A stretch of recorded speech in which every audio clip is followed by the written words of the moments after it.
smallest states in the country, is a melting pot when it comes to its food culture.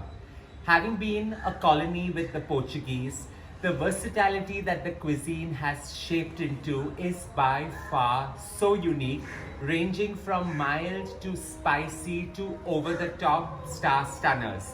While we Goans are extremely proud of our fish curry, each house having its own tricks and nips here and there, creating their curry far superior from the rest. There is one such curry that I personally love, which is cooked along with some white flatfish, and that's the Caldine. While the Caldine is subtle and more creamier in texture, we are going to create one today with all the charms that yesteryears have brought about. Let's get to cooking my version of a beautiful Pomfret Caldine, subtle in flavors yet so pronounced and so Goan in nature. Let's get to cooking it.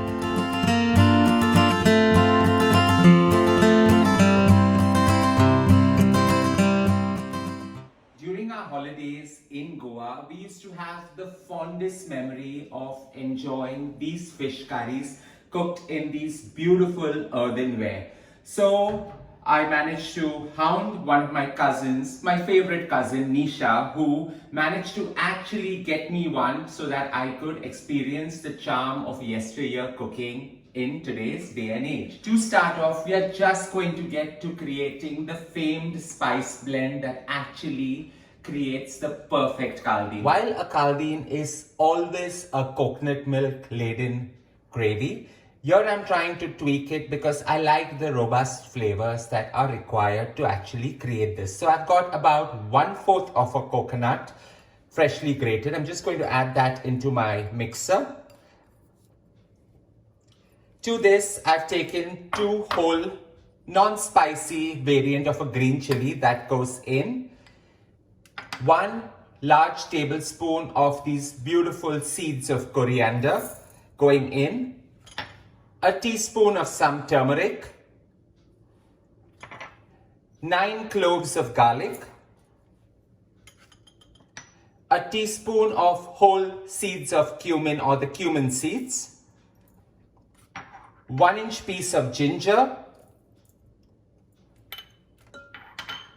1/4 of an onion, finely chopped. You can roughly chop it as well.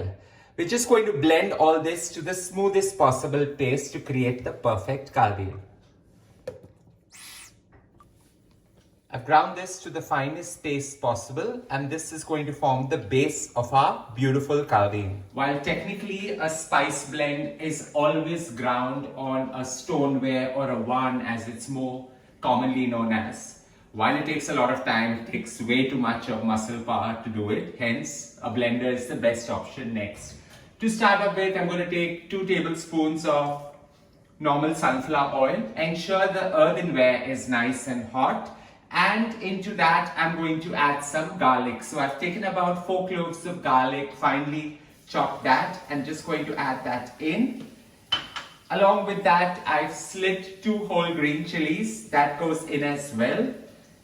And about a 1-inch piece of ginger finely chopped goes in as well. We're just going to saute this because this is what's going to flavor the gravy, sharp and pronounced. Subtly allowing the ginger, garlic and the green chilies to sweat and give out all its beautiful flavor. It's time now to add the onion. So I've taken about 1 onion, red onion, finely chopped it, and that goes in, and we're just going to allow this to sweat and get soft and translucent for about a minute to a minute and a half, because cooking in an earthenware does take time and it calls for laid back, very Goan Susekat style of cooking. With the onions getting nice, soft and translucent, it's now time to add in the spice blend, and in that goes. And we're just going to allow it to saute for at least 4 to 5 minutes till the flavors release and become sharp and pronounced.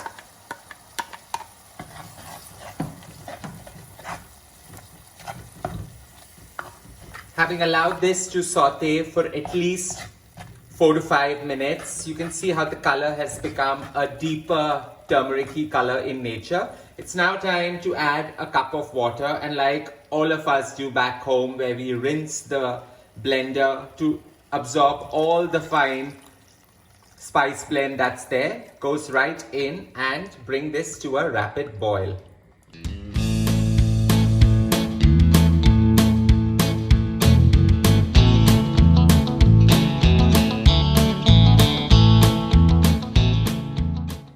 With this mix coming to a beautiful simmer and a boil, it's now time to add that key ingredient that makes a caldine so unique, and that's 400 ml of coconut milk going right in. While it lightens out the gravy, it gives it one of the most creamiest of textures, so true and unique to the flavors that this beautiful curry brings to the entire meal. With this beautiful curry coming to a rapid boil, all we're going to do is simmer it now for a good 15 minutes. And here I have a beautiful fish, that's the pomfret. I've got about 800 grams of them. They are the baby variety and so suited for this gravy. What I've done is I've just added about half a teaspoon of turmeric and some sea salt. Actually some Goan sea salt that I picked up on my journey to Goa. And I'm just going to allow it to sit for about 15 minutes till it's ready to go straight into the beautiful curry. With the caldine simmering for nearly 15 minutes, it's now time to drop in the fish. So in that goes on the slowest possible simmer for just about 5 to 10 minutes so that the fish poaches gently and flavors the entire gravy. A tip over here is once you actually put in the fish, do not stir because you will break this white fish, which is so delicate in nature. A generous sprinkling of some beautiful sea salt, and I firmly believe that a dish should always use the salt of the land to bring out its true flavors. Allow this to simmer for 10 minutes, garnish it, give it a dash of beautiful tart flavors through the tamarind, and it's ready to be enjoyed. With the fish simmering gently, it's about 90% done, and all we need to do is add a tablespoon of this beautiful tart paste of tamarind to give it that end appeal to the entire gravy. With this in, all I'm going to do is now garnish this with about a tablespoon of finely chopped leaves of coriander, because this just adds to the overall freshness that the caldine is supposed to bring. I hope you enjoyed creating my beautiful version, yesteryear in the making caldine, subtly yet beautiful to create. Don't forget to share some love by hitting on the like button, and as I always say, don't forget to subscribe.